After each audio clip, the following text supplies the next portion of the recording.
Hello and welcome to Pod Meets World. I'm Paul. I'm Dave. And I'm Justin. And this week we're discussing the episode Rave On.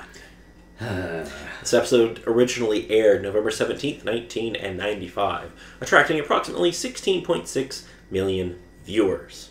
Now, what was the #1 movie in America this weekend? The Ace Ventura movies? No, that was last weekend. Oh. Get with the times.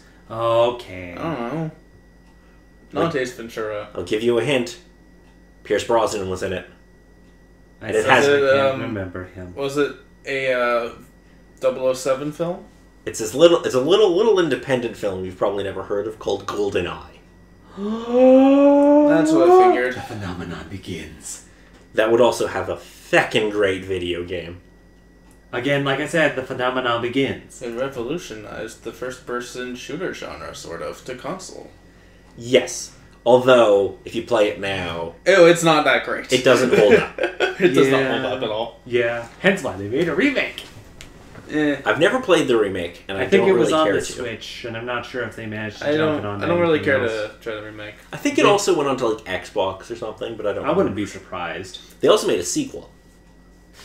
Anyways, it was Not more surprising, about the but- movie that released. That was the thing. Yeah, but I want to talk about GoldenEye Rogue Agent, because I'll never get to otherwise. Yeah. Because I had that game on the DS, the best platform to play it on. Okay. Yeah. Shooter sort of mechanics and that sort of sense. With the touchscreen, it The wasn't touchscreen, it was like almost like using a mouse-ish. except the way the controls were laid out. Yeah, the controls are a bit weird. Because you have to use the Yeah. touchscreen to aim, but And you then- also have to use the triggers, Yeah. so I it's can- really awkward. I can somewhat understand that with the game that I've been Like, working on if you recently. played, like, Kid Icarus Uprising, that is not an easy game to hold on. The frickin'... It's not easy. Anyway, But #1 moving TV on. show this week. VR.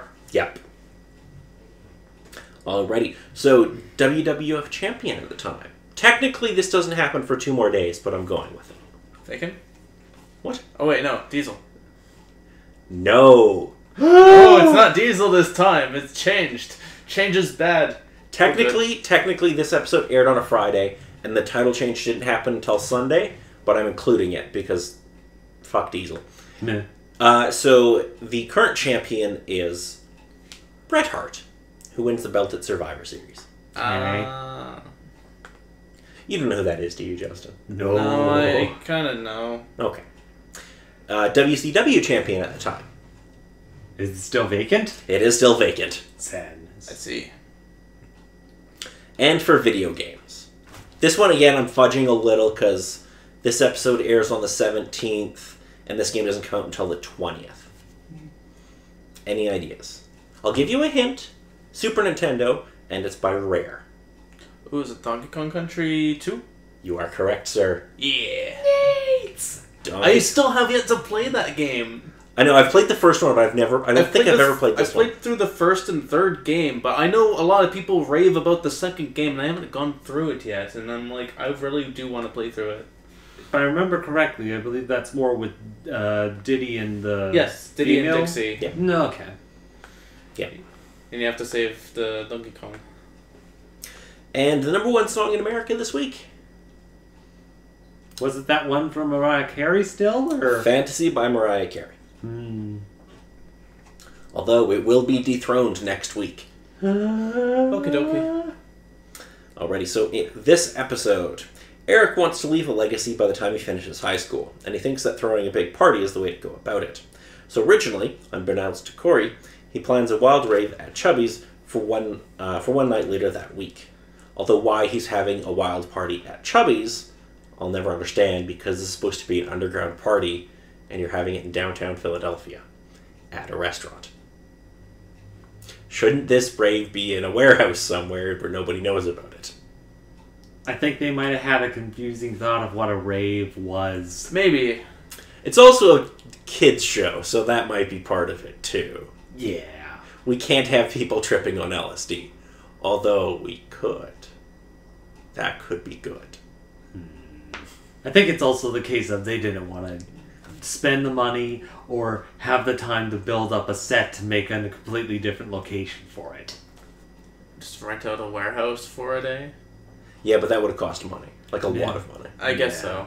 Yeah. And they already have the chubby set just kind of sitting there. Okay. Fair enough. And they haven't used it in a while. I guess. Just hold in the... Although I do want to see an episode where Eric is tripping on acid. I guess they can't exactly just hold it in the school gymnasium.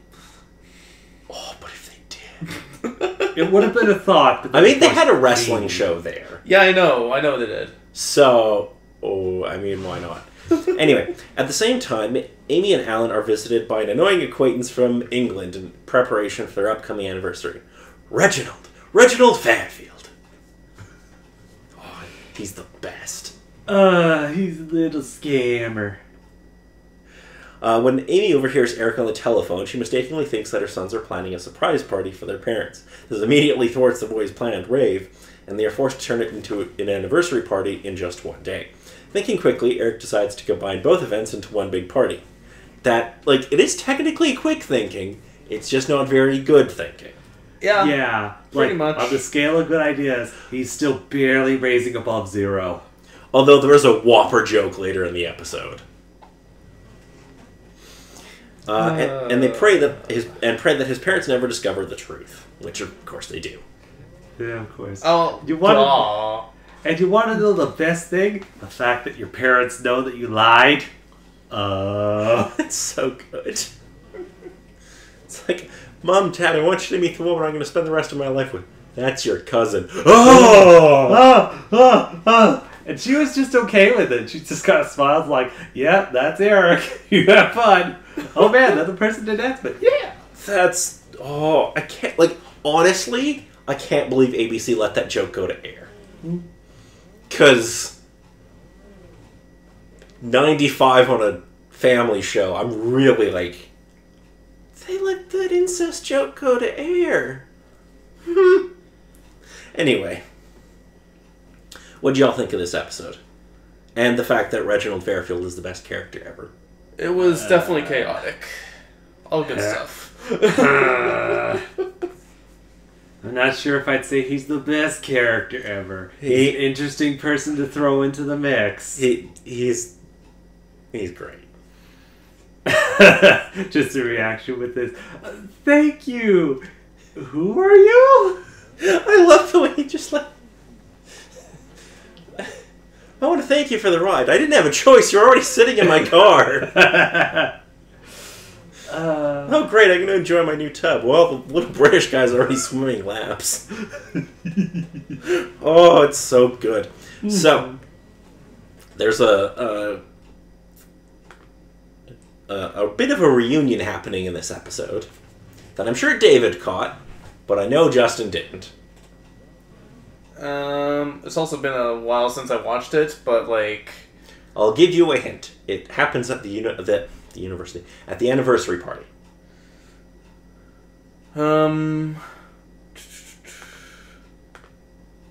Alright, so it involves 3 of the original 4 members of the, I almost said the Beatles, of the Monkees reuniting to play a couple songs. oh yeah, right. It's like I know I recognize the name of the band. I just don't really like put a face to it. That's all. And in all fairness, they disbanded in 1971. Yeah, just like. All right. Yes. So, Peter Tork, who plays Jedediah, will make a few more appearances. I don't think the other ones do. Well, thank God for one, but nah, we'll see. Although the guy who plays Gordy might be in a few more episodes. I wouldn't be surprised. Because he was quite fun. Alrighty. Do either of you have anything else to add? Don't plan a rave for a freaking like, wedding anniversary. Well, in all fairness, they just forgot. Yeah. They're just idiots. I know. And again, it's kind of a case of chances of kids kind of remembering parents' wedding anniversary things. I mean, Eric is meant to be like 17, though. Yeah. Yeah. Like, Corey, you would understand because he's like 13 or 14.